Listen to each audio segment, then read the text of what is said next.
Akawungezi k'eggulo loleza poliisi zeetisse emmotoka z'abadde Speaker wa Parliament Anita Among bbiri nga kuno kwabaddeko Range Rover Connie Rolls Royce ze bajje mu maka g'ekigo yogayoga ku kitebe kya poliisi gye baziterese. Kino kyaddidde ekikwekweto ekyamaze ennaku bbiri nga kiyinira mu maka ga Among ekigo ebintu ebiwerako ne biboyebwa okuyambako abakuumaddembe mu kunoonyereza ku batandika ku lw'omukaaga lwa wiiki ewedde. Kati olwaleero bambega be bamu ebigere babikereza ku Parliament y'eggwanga ne batandula okufeffeta buli kasondo mubadde woofiisi ya Speaker Anita Among, woofiisi ya Clerk wa Parliament Connie walala.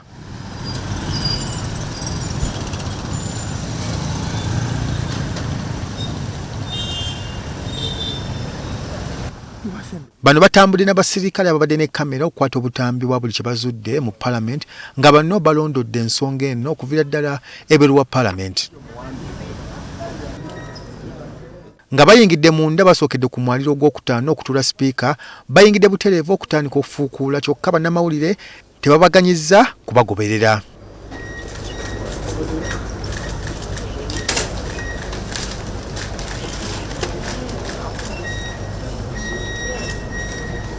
Okumanya bazze beetegese okutwala buli kye banaasangayo bazze ne box ennene nga zino bazingiza ng'omuyiggo gutandika.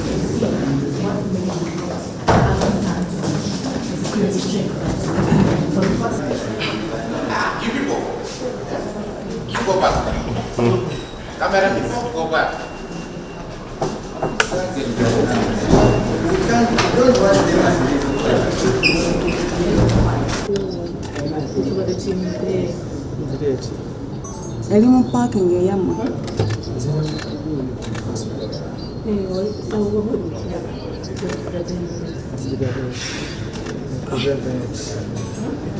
Okwewa ekyanya ekinoonyereza nga tebatataganyiziddwa ku luggi oluyingira mu woofiisi ya Speaker kuteereddwako ebigambo ebiraga nti munda mulimu okunoonyereza kale nga mpaawo agwana kwesembereza mulyango.